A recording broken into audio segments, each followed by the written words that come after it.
ঈদের আনন্দ নিজ গ্রামের বাড়িতে মা বাবার সাথে কাটানোর জন্য শহর হতে কর্মজীবী মানুষগুলো বিভিন্ন যানবাহনের মাধ্যমে বাড়ির দিকে আসছে।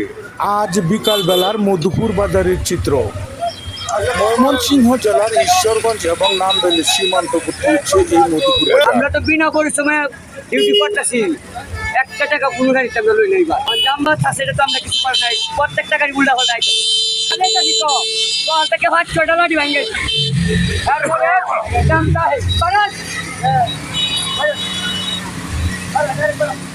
কানরপুটু মধুপুর ভায়া ত্রিশাল হাইওয়ে রোড হওয়ার পর হতে এই মধুপুরের বাজারের গাড়ির চাপ বেড়ে যাওয়ায় মধুপুর বাজারে সবসময় যানজট লেগেই রয়েছে। ঈশ্বরগঞ্জ উপজেলা প্রশাসন এই মধুপুরের যানজট নিরসনের জন্য রাস্তা প্রশস্ত অথবা ট্রাফিকের ব্যবস্থা করে দেওয়া জরুরি দরকার। যে ব্যক্তিটি এই গাড়িগুলোর নিয়ন্ত্রণ করতে চাচ্ছে সে কিন্তু সরকারি কোনো লোক নয়। প্রত্যেক গাড়ি হতে 5 টাকা 10 টাকা নিয়ে এসে এই গাড়িগুলো নিয়ন্ত্রণ করে।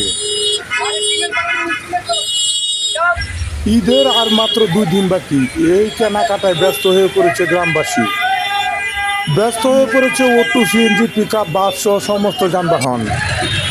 ঈদ হোক আনন্দময়। আল্লাহ তাআলা আমাদের প্রত্যেককে যানবাহনের দুর্ঘটনা হতে হেফাজত করুক। প্রত্যেক কর্মজীবী শহরের মানুষজন যাতে সহজে গ্রামের বাড়িতে আসতে পারে, আল্লাহ তাআলা সবাইকে হেফাজত করুন।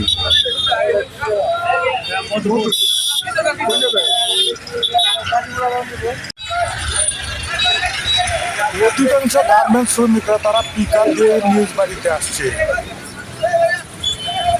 বাসের মধ্যেও রয়েছে প্রচন্ড ভিড়। প্রত্যেক যানবাহনের চালকদের প্রতি অনুরোধ, আপনারা সাবধানে গাড়ি চালান। ঈদ সবার জন্য আনন্দ বয়ে আনুক।